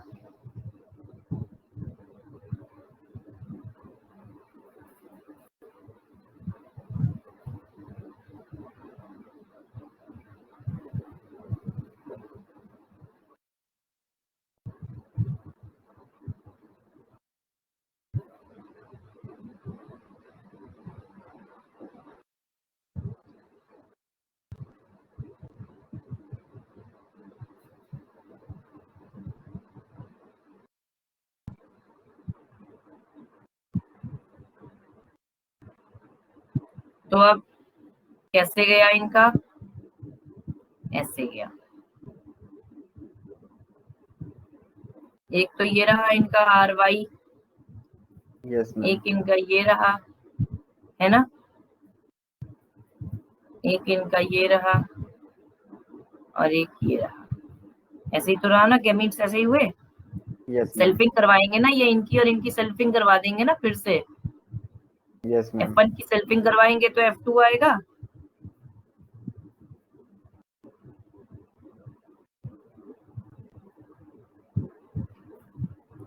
तो यहाँ पर वही सेम फीचर लिखे जाएं।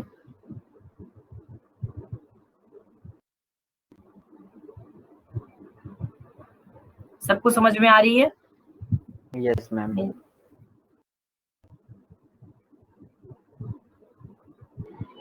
Yes, ma'am. ओके, तो सबसे पहले इन्होंने क्या करा, सबसे पहले इन्होंने क्या करा कि double dominant round and yellow seed variety ले ली, ठीक है। RR YY चारों कैपिटल से रखा, R for round shape and capital Y for yellow coloured of seeds, ठीक। Then double recessive wrinkled and green variety seed की वेराइटी ली, जिसमें चारों स्मॉल से हमने रखे थे, small r small y for wrinkled shape and for green colour of seed. फिर he made a dihybrid cross of these varieties and then he found F1 generation. F1 generation में इन्हें पता चला कि सारे राउंड हैं, येलो हैं, ठीक है। It shows that the presence of one factor didn't influence the other. फिर उन्होंने स्टेप 3 करा। स्टेप 3 में Mendel self-pollinated the F1 offsprings and he analyzed the products of F2. तो F2 seeds में क्या कैरेक्टरिस्टिक्स दिखे वो देखते हैं। F2 जनरेशन में 2 कॉम्बिनेशन अपीयर होगी आए, which were not found in the parental forms, ठीक है। F2 में जो रेशियो आएगा एक्चुअली वो ये आएगा 9:3:3:1, ठीक है। कैसे आएगा ये तो आप सब कर ही सकते हो खुद से चेकर बोर्ड पे, ये ऐसे आएगा कुछ इस तरह से, क्रॉस करके हम कॉम्बिनेशंस बना के लिखते चले जाएंगे, ठीक है। बनाऊं, लिखूं या आप कर लोगे ये चीज? मैम कर लेंगे। कर लेंगे। ठीक है, ओके, वेरी गुड। तो 9:3:3:1 का रेशियो आया, ठीक। तो F2 जनरेशन में 2 कॉम्बिनेशन अपीयर हुए जो कि नहीं थे पेरेंटल फॉर्म्स में, तो रेशियो इज 9:3:3:1। तो each pair of the allele appeared in the monohybrid ratio of 3:1, ठीक। फॉर एग्जाम्पल कि जो आए जिसमें से 423 राउंड रहे, 133 व्रिंकल रहे, 416 येलो थे, 140 ग्रीन थे। तो ये इस तरह से आए कि फिनोटिपिक रेशियो कुछ और दिखता है नॉर्मली, जीनोटिपिक कुछ और दिखता है सब में, ठीक है। तो कुछ ऐसे आए ये 9:3:3:1। इसमें जो ये 9 पर है वो क्या है, राउंड येलो है। जो ग्रीन ये 3 वाले हैं वो राउंड ग्रीन है। जो रिंकल्ड, उसके बाद ये कौन है, ये है रिंकल्ड येलो और उसके बाद रिंकल्ड ग्रीन।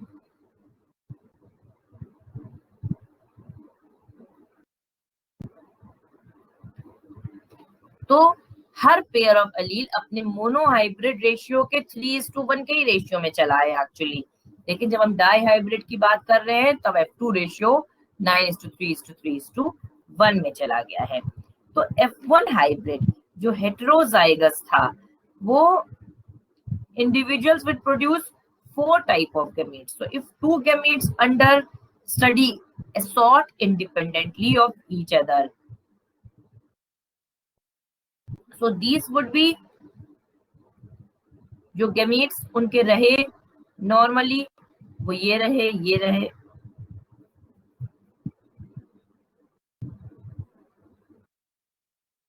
ठीक है। तो ये जो R है एक्चुअली वो किसी Y के साथ ही रहेगा या Y इसी फॉर्म में रहेगा, ठीक है। वो किसी कैपिटल R के साथ नहीं जाता है, ठीक है। तो when 2 heterozygous individuals each with 4 type of gametes are crossed by considering all probabilities, so 16 combinations are possible, ठीक है।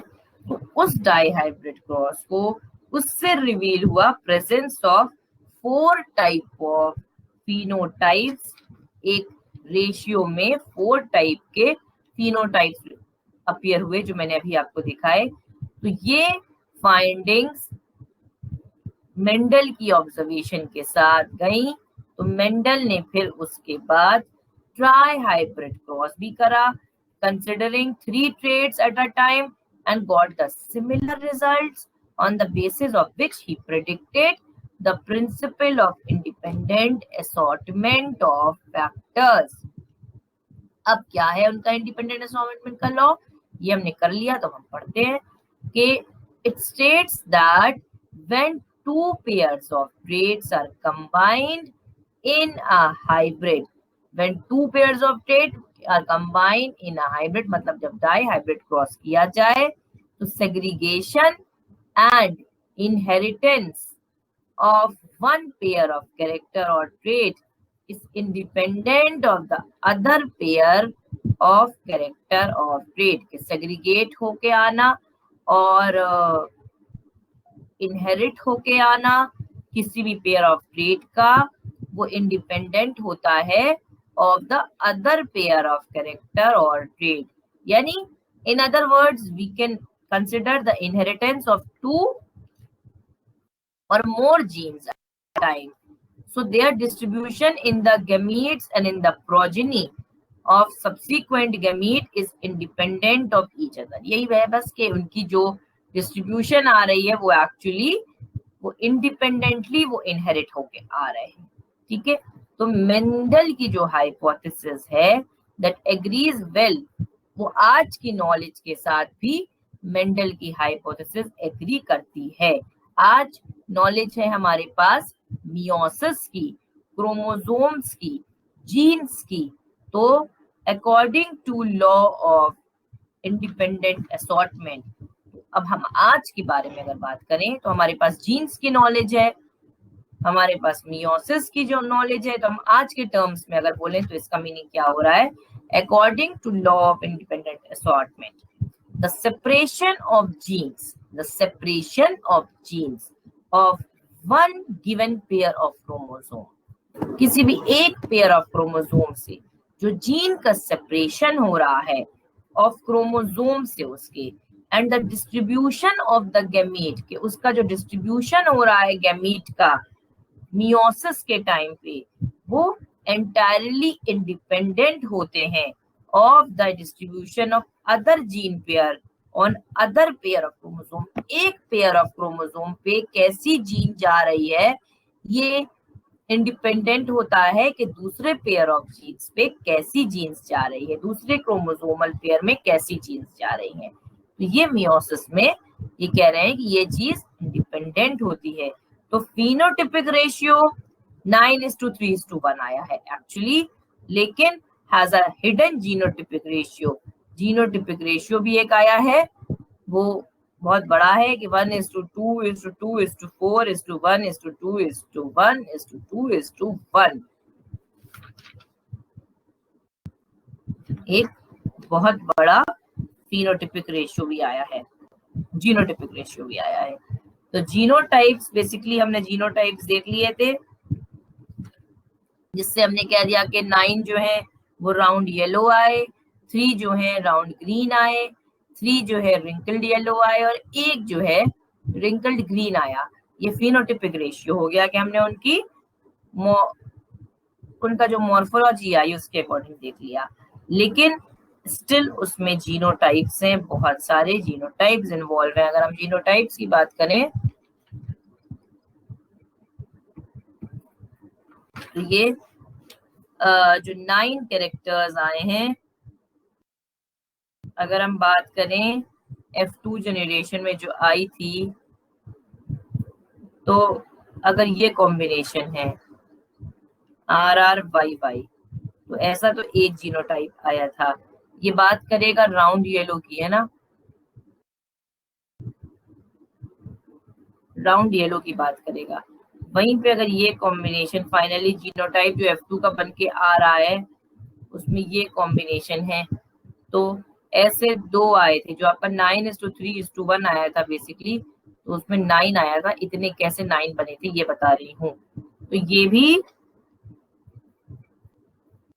राउंड येलो को ही बोलेगा। अब Yes.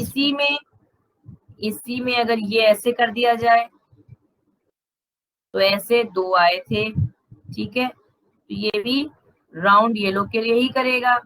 और साथ ही साथ अगर ये कॉम्बिनेशन हो तो ऐसे 4 आए थे उसमें, तो ये भी राउंड येलो की। इस तरह से आपका 9 बन गया। तो ये राउंड येलो की ही बात कर रहे हैं, ठीक है। अब 3 पे हम आते हैं, 9:3 पे। 3 में कैसे था? 3 में ऐसे आया,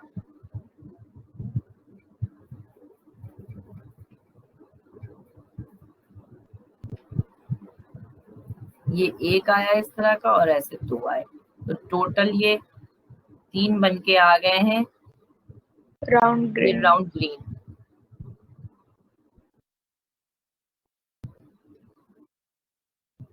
अच्छा, इस तरह से भी कुछ बना। ये क्या हुए? रिंकल्ड येलो है ना। Wrinkled yellow.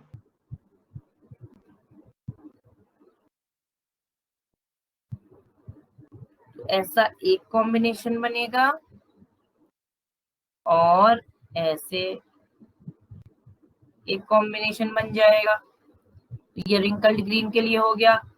तो 9:3:3:1 पे आ जाते हैं।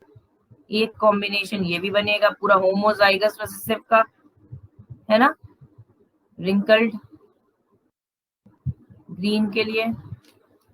तो इस तरह से आपका ये कॉम्बिनेशन आया। तो एक्चुअली इसका जीनोटिपिक रेशियो बहुत जबरदस्त है। जीनोटिपिक रेशियो क्या है? अगर हम प्रॉपर लिखें कायदे से, जीनोटिपिक रेशियो है 1:2:4:2:1:2:1:2:1। एक्चुअली तो ये इसका जीनोटाइप है ना। Yes, ma'am. समझ में आई सबको मेरी बात? Yes, ma'am. मेंडल का जो रेशियो है बेसिकली, अब वो कहाँ चले गए? मेंडल पहुंच गए F3 तक पहुंच गए। F3 तक कैसे पहुंचे अभी बताते हैं। अगर हम मान लो एक फीचर लेते हैं, कोई राउंड सीड लिया, ये एक फीचर लिया, ये राउंड सीड है, उसके लिए पेरेंट जनरेशन में, ठीक। और एक ये क्या है, ऐसे रिंकल्ड सीड्स है।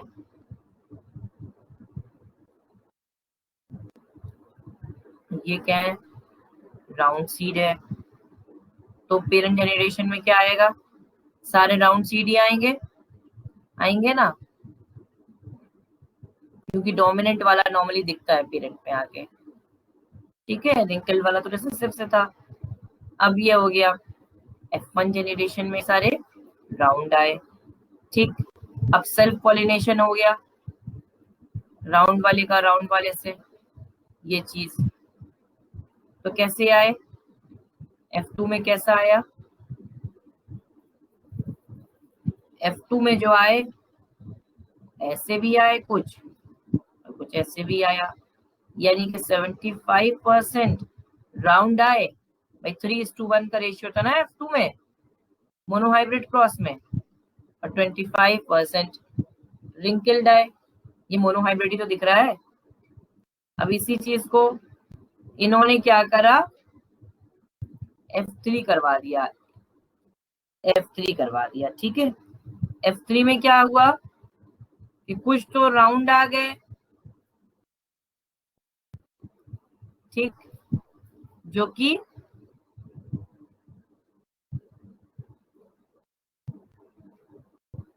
और कुछ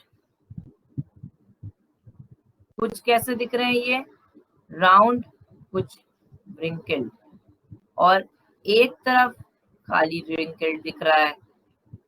तो एक्चुअली क्या है कि 1/3 जो है वो F2 से आ रहा है, और 2/3 जो है वो इसमें F2 से आ रहा है ये। और इधर जो ये रिंकल है, ये ऐसे इसमें सारे रिंकल चले गए।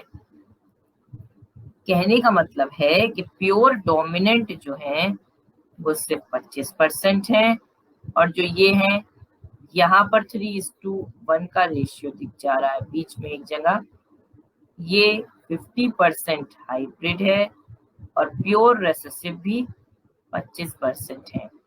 तो 1:2:1 का रेशियो, 1:2:1 का रेशियो दिख पा रहा है। यानी by observing F3 generation, Mendel concluded that the observed 3:1 ratio of F2 was in reality. अब उन्होंने जब F3 जनरेशन भी करवाई तभी मेंडल इस निष्कर्ष पे पहुंचे कि जो F2 में 3:1 दिख रहा था, एक्चुअली वो जब F3 तक पहुंचे तो वो और खुल के सामने आ गया कि इन रियलिटी वो तो 1:2:1 का रेशियो था। समझ में आई बात कि F3 कराने से बस सिर्फ आपको नहीं जाना F3 तक, ना करने की जरूरत है, आपको सिर्फ इतना देखना है कि F3 करा के, एक्चुअली याद रख लीजिए कि मेंडल को F3 करा के ये पता चला कि जो F2 में जो रेशियो था वो एक्चुअली 1:2:1 था, जो कि F2 में हिडन था। ठीक है, यानी कि ratio of pure dominant, hybrid dominant and pure recessive forms, बस सिर्फ इतना है। F3 कराने से उन्हें यही पता चला। नेक्स्ट क्लास में हम आपको पढ़ाएंगे कि जो अदर पैटर्न्स हैं इनहेरिटेंस ऑफ जेनेटिक एक्सप्रेशन के, जैसे कि आपका को डोमिनेंस हो गया, मल्टीपल एलील, इनकम्प्लीट डोमिनेंस, आपका ABO blood group, epistasis, polygenic inheritance, ये सारी चीजें, प्लियोट्रॉपी, ठीक है, इस तरह की चीजें जितनी हो पाएंगी, ये पेडिग्री एनालिसिस तक इस तरह की जितनी चीजें हो पाएंगी वो आपको नेक्स्ट क्लास में I will teach you. Okay, till now monohybrid, dihybrid, ये सब प्रोसेस समझ में आ गए हैं सबको? कहीं कोई प्रॉब्लम तो नहीं है? Yes, ma'am. फिर से एक बार जाके खुद से एनसीईआरटी पढ़िएगा, ठीक है, पढ़िएगा जरूर, अगर आज नहीं पढ़ेंगे तो सब भूल जाएंगे, और हर टर्म्स को, डेफिनेशन को अपने सेंसेस में समझने की कोशिश कीजिएगा, ठीक है? Ma'am, in NCERT there's one line, ma'am. Dominance is not an autonomous feature of gene. What does it mean, ma'am? कि हमेशा डोमिनेंसी ही आए वो जरूरी नहीं है ना, कि gene dominance is not an autonomous feature of gene, कि हमेशा डोमिनेंसी आए जरूरी नहीं है, कभी कभी वो ट्रेट हिडन भी रह रहे हैं। आप वो पूरा पैराग्राफ दिखाइएगा कहाँ पे लिखा हुआ है, ठीक है, ये पूरा पैराग्राफ रीड करिए, कहाँ पर है? Ma'am, just above the inheritance page of number, हाँ पेज नंबर बता 78. दो, पेज नंबर 78, ठीक है। चलो, तो आज की क्लास का टाइमिंग खत्म हो गया। पेज नंबर 78 पे कहाँ पे देखा है तुमने हिमांजनी? Just above the inheritance of 2 genes heading. Inheritance of 2 gene के ऊपर पेज 78 पे, ठीक, Yes. मैं याद रखूंगी इस चीज को। पेज 78 पे just above inheritance of 2 genes की लाइन के ऊपर। चलो ठीक है, एक बार अब जो मैंने पढ़ाया है तुम उसके बाद फिर खुद से पढ़ना, और मैं ये लाइन भी याद रखूंगी पेज 78 वाली, ठीक है, मैं भी इसे देख के आऊंगी। ओके, अभी मैंने देखी नहीं है एनसीईआरटी। ओके, तो see you people in the next class. Okay, bye bye. Thank you, ma'am. Bye, ma'am. Bye ma'am, Bye. Thank you ma'am. Thank you.